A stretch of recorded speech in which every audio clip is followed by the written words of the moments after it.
王部长你好，欢迎来到甘榜 MLD， 也欢迎你来到我们的空中访民情这个露营车。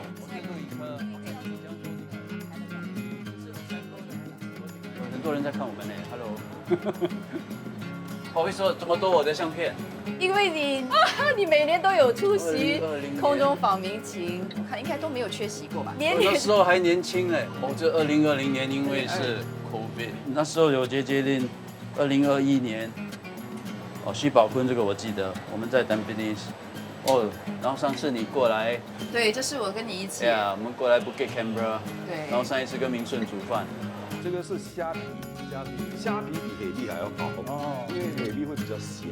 我那时候在讲吃少盐嘛，啊，所以他炒这个菜，他说我放很少盐，但是我放海蛎，所以那时候我就没有那个心说，其实海蛎也是盐的。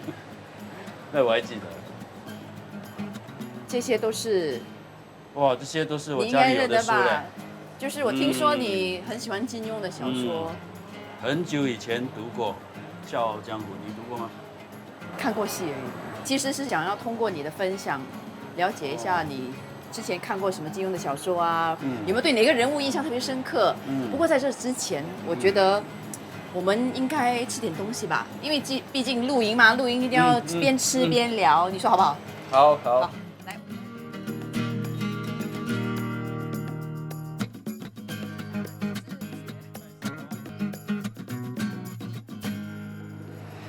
部长，我们现在呢要来这种很 OK 复古式的早餐，但是真的是会热的哦。对对对。我的咖啡来了，你要喝吗？部长是不是每天早上都一定要喝一杯咖啡的2？杯。 2杯不加糖的那种，因为不加糖，很健康。不加糖。OK， 因为我要喝咖啡的原味。你加糖你就喝不到咖啡了。一般喝咖啡不吃早餐的。你怎么知道？我真的不吃早餐。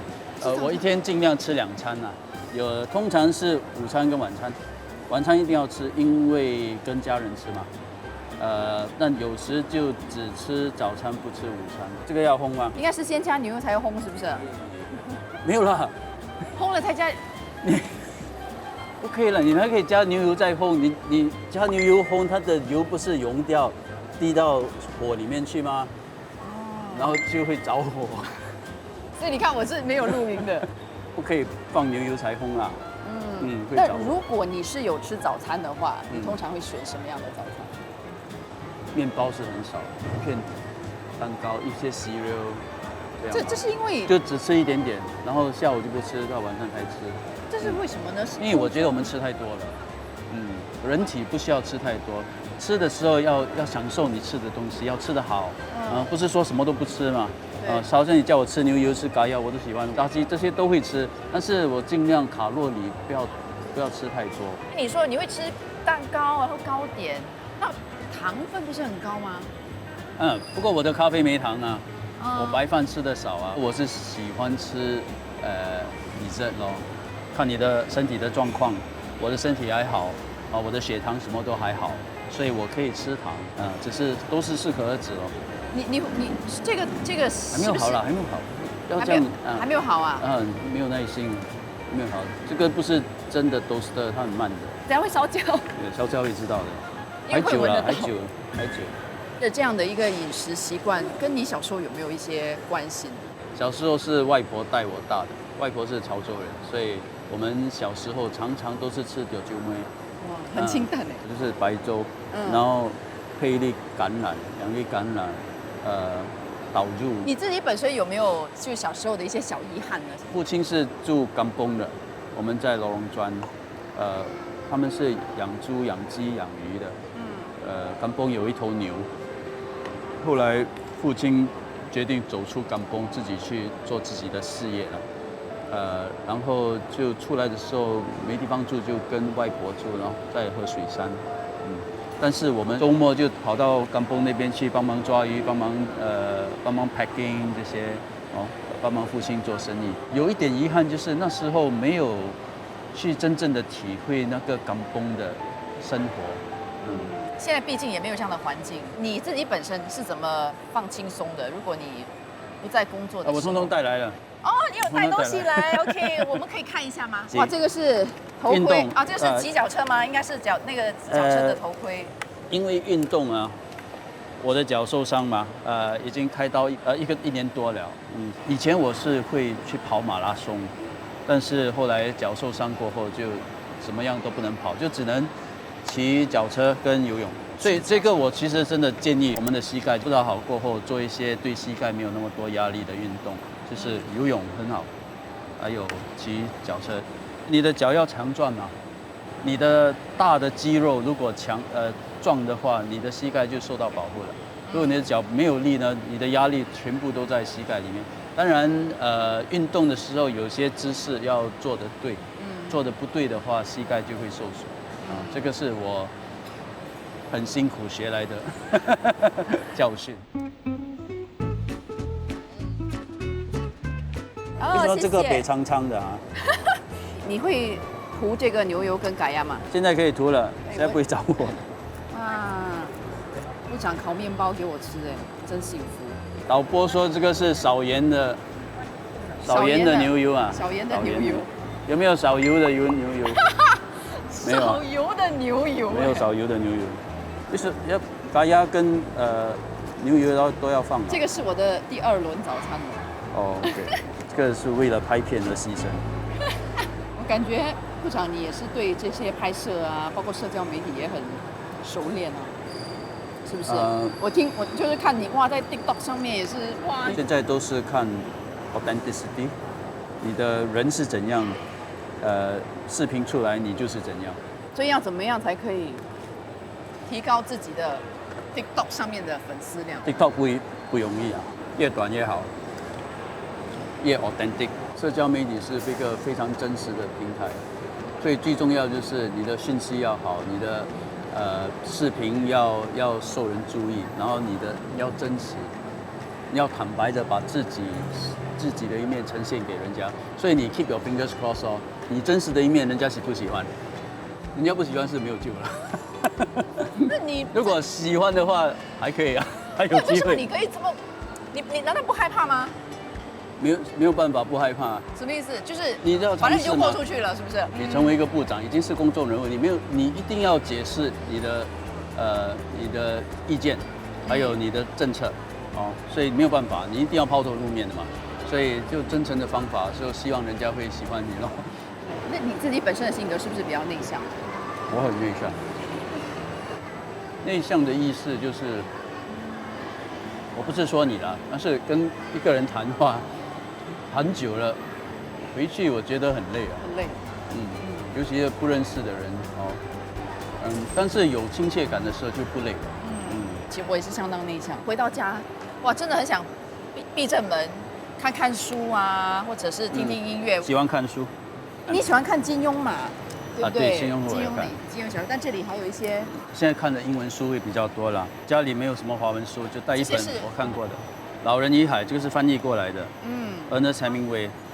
这2本是我比较印象比较深的书了，但是我看的都是这些书，不是小说。我学习类型的。学习类型的，但是也是应该看一些小说，看一些故事书。有时看小说是因为小说的故事，它反而把学习的内容给你一个非常深刻的印象。这个我反而读了就忘。但是看书是好的，视频看少一点啊，社交媒体少用一点，书看多一点，这对身心是很好的。看你还有带了。坦白说，现在小孩子问题就是看不够书。然后我听唱片，可能18、19岁的时候，就上大学的时候就开始收集唱片。都不是 CD 哦，这叫什么 ？LP 这叫黑胶唱片。你不是有那个？没有，我是拿在耳朵旁边听哦。当然有人说的，在做什么？这个是摩登那种没有那种直进去的，我不懂，这个不是我的era的吗？是啊，我们你再讲一次。我们是从开始。说这个不是我的 era 的。听 CD 就好像喝3合1咖啡，听黑胶唱片就比较像用搅拌机做的咖啡。所以这些都是比较旧的。这个是苏芮，现在比较难找到，不过这是我其中最喜欢的一个唱片。对，大错车的电影原音大碟。我带了一个比较特别的，这个叫做7" 7寸唱。哎呦，没有看过哎。它只是2首歌，这个已经发霉了。现在还有吗？这个现在很难买到吧？我没看到。所以这是你以前的？这是我做学生的时候就开始收集的，一片，英镑1块钱，99分呢。那时候作为一个学生就只能买得起这个，所以就有时会去买1-2首歌。现在的人因为我们都很忙碌嘛，就像你说的，很多时候就是3合1啊，急容急，反正很快，越快越好。不过这样生活变成走马看花，所以读书是好的，因为看书你一定要坐下来看。我们生活其实不可以节奏太快，有时要停下来，认识一下自己的环境，认识一下自己的身体、自己的头脑。因为你的工作关系，很多人也会很需要你的时间。要划清一些界限。每个人生活就像一个玻璃瓶嘛，你要把大石头放进去，然后小石头才放进去，然后沙放进去，然后水才放进去。如果说你沙先放，你大石头就放不进，对吗？所以我们首先就知道我们生命的大石头是什么。我呢，家庭、睡觉、我的工作、运动、大自然，一些自己的喜好，这就是大石头。新加坡感觉啦，就是有老化的现象，不止老化的现象，老化的厉害。最近我们的这个终身健保计划，有一些新的变化。简单的跟我们说一下，那为什么会有这样的变化呢？很多国人，你问他在医疗方面你最关注的是什么，他们都会说医疗费上涨啊，对吗？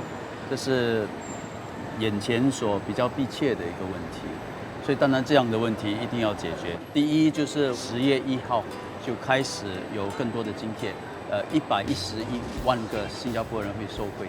第二就是新加坡每天60个人中风或心脏病，进医院住了几天出来，哇，一大笔的账单呢，就吓了一跳。所以我们需要终身健保，是保护风险，意想不到的医疗账单。终身健保的目的就是这样，但是账单越来越高，因为成本越来越高，所以索赔增加。但是羊毛出在羊身上，所以保费也增加。但保费增加过后，我们津贴增加，保费的津贴增加，也在 Medisave 就是保健储蓄的填补也增加，这样一来就尽量的有一个这个配套，帮助国人应付医疗成本。据我了解，新加坡的制度也是希望国人自己对自己的医疗负责任嘛。那对，长远来说，能够最有效减低医疗费的方法就是你要健康啊，是。没有索赔是最好的，没有医疗费是最好的，不需要进医院是最好的。现在我们的最大的医疗计划就是制造一个大环境，让大家能够互相帮助，能够保持健康。我也是相信 prevention is better than cure。